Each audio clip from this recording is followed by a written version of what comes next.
Most people walk past tiny businesses every day and never think twice about them. The vending machine in an office, the party tent at a park, the little ad board inside a coffee shop, the picnic setup someone rented for a birthday photo shoot. Somebody owns those things, somebody placed them there, and in a lot of cases somebody is getting paid from them month after month. In this video, we are going to follow a character named Maxwell. Maxwell does not have a big investor, a warehouse, or some genius app idea. He has a normal job, normal bills, and one simple challenge. What could he build if he put $500 a month into small physical assets? No stocks, no crypto, no algorithm tricks. Just useful items people will rent, use, or pay to access. The first 4 ideas are simple ways to turn small assets into cash flow. The last 4 are where it gets more interesting because they are closer to recurring income. And number 8 is my favorite because it is not really about renting products. It is about renting a finished experience. Maxwell starts like a lot of people. He thinks starting a business means he needs a huge amount of money. Then he looks at his bank account and realizes $500 is already leaving every month anyway. Coffee, subscriptions, random takeout, stuff he barely remembers buying. The issue is not that he has no money. The issue is that the money has no job, so he gives it one. Maxwell decides he is not trying to build an empire on day one. He is trying to buy one small asset, solve one small repeat problem, and find one customer who will pay him for it. Before he buys anything, he uses a filter. Does this involve a small physical product or asset? Does it solve a problem that comes back? Can it be rented, leased, refilled, or sold repeatedly? Can one person start it without hiring a team? Can the profit buy the next asset? That last question matters most. The goal is not to buy random stuff and hope. The goal is to buy small assets that slowly turn into a system. Once Maxwell sees it that way, regular places start looking different. Edifices, parks, local shops, salons, waiting rooms, neighborhoods. They are not just places anymore. They are possible routes, placements, and tiny income spots.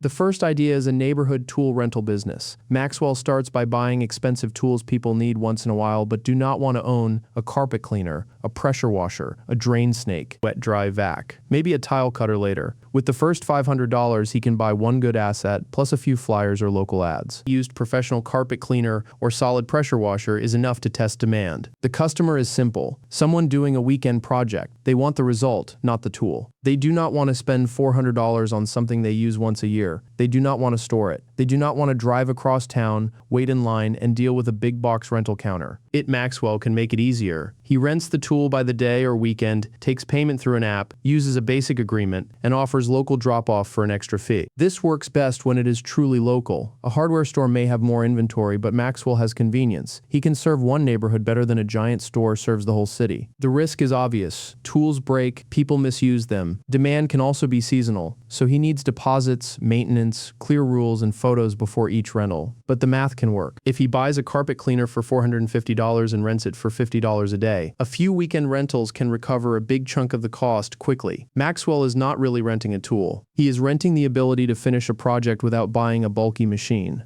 The second idea is vending, but not the boring version everyone imagines. Maxwell is not trying to compete with every snack machine selling chips and soda. He looks for a specific audience in a specific place. For example, premium dog treats near a dog park, phone chargers in a college building, protein snacks in a gym, or travel-sized products in a hotel lobby. With $500, he might find a small refurbished machine for around $400 and use the rest for starting inventory. The point is to test one location, not build a vending empire immediately. Customers pay because the product is right there when they want it. That is the whole vending business. Convenience. If someone is at a dog park and forgot treats, they are not comparing prices like they are standing in a supermarket. They are buying the quick solution in front of them. Maxwell needs permission from the location owner, usually with a small commission or rent agreement. He also needs to think carefully about theft, machine problems, and restocking. The location makes or breaks the idea. A bad location is just a box sitting in the corner. A good location can quietly sell every day. To the customer, it is a convenient treat or product. To Maxwell, it is a tiny automated shelf that collects money while he is somewhere else. The third idea is a luxury picnic kit rental. You have seen these online. Low table, pillows, blankets, nice plates, glassware, flowers, fairy lights, the whole soft aesthetic. Full-service picnic companies can charge a lot because they set everything up for you. Maxwell takes the simpler angle. He creates a picnic in a box. The customer rents the kit and sets it up themselves. They get the look without paying for a full event service. With $500, Maxwell can build one strong kit by buying carefully: a low table, pillows, blanket, reusable plates, glasses, a small tray, candles or battery lights, in a storage bin. The customer might be planning a date, birthday, proposal, baby shower, content shoot, or girls' day at the park. They pay because they want the moment to look good, but they do not want to buy all the props for one afternoon. Maxwell can rent the kit for $75 to $100 a day depending on the market. Instagram and local Facebook groups are enough to test it. The risks are damage, stains, missing items, and weather. A deposit helps, so does a checklist with photos before and after the rental. This one is very location dependent. It works better in places with parks, beaches, warm weather, and people who already spend money on photos and small celebrations. Maxwell is not renting a basket. He is renting the look of a beautiful picnic without the full service price. The fourth idea is renting charging stations to local businesses. Think cafes, barbershops, salons, waiting rooms, small event venues, co-working spaces, gyms, and restaurants. People walk in with low battery all the time. A business that can offer charging gives customers one more reason to stay. With $500, Maxwell can buy a tabletop charging station with multiple power banks or charging cables. He uses the rest for basic marketing and, if needed, a small insurance policy. The customer here is not the person charging the phone. The customer is the business owner. Maxwell leases the station to the business for a monthly fee, maybe $40 to $75 depending on the location and equipment. The business offers phone charging as a free amenity. That is the recurring part. Once the station is placed, Maxwell checks in, replaces damaged cables, makes sure everything works, and collects the monthly payment. The hard part is selling the value. Cafe owner may not immediately care about phone charging. So Maxwell has to frame it simply: customers stay longer, the place feels more helpful, and people remember small conveniences. The risk is missing power banks, broken cables, and owners who do not see the benefit. But if he places enough stations, he creates a small monthly lease business from equipment that just sits on a counter. Maxwell is not selling electricity, he is selling a small customer convenience to businesses that want people to hang around a little longer. Comment physical asset if you're starting to see the pattern. The first four ideas show how simple objects can create income when they solve a specific problem. But the last four are more interesting because they lean harder into repeat payments. These are not just one-time rentals. They are small systems Maxwell can keep adding to month after month. The fifth idea is a community advertising board, not a messy cork board with old flyers curling at the edges. Maxwell places clean, lockable, glass-covered boards in local businesses with steady foot traffic. Coffee shops, laundromats, gyms, apartment lobbies, barber shops, college cafes, or grocery. At entrances, then he sells small ad spots to local businesses: a tutor, realtor, mobile mechanic, cleaning company, lawn care service, tax preparer, personal trainer. These people want local attention, and online ads can get expensive fast. With $500, Maxwell can build or buy a couple of good boards and print the first set of clean ad cards. He needs permission from the shop owner, and he may offer the owner free ad space or a small monthly fee. The board might have 10 or 20 ad slots. If each advertiser pays $20 a month, one good board can bring in a few $100s monthly. The important word is good. If the board is in a dead hallway nobody looks at, advertisers will not renew. If it is next to the ordering line in a busy coffee shop, now Maxwell has something worth selling. This business is really about controlling tiny pockets of attention. He is not fighting for views on the internet. He is creating a small local ad network in the real world and renting space on it every month. The sixth idea is a local product subscription box. Maxwell creates a best of our town box using products from local makers: coffee, honey, candles, hot sauce, soap, snacks, small art prints, whatever fits the area and the audience. With $500, he can buy a small first batch at wholesale, get basic boxes or mailers, and build a simple landing page or pre-order form. Customers pay because they like discovering local products, but they do not want to hunt for them.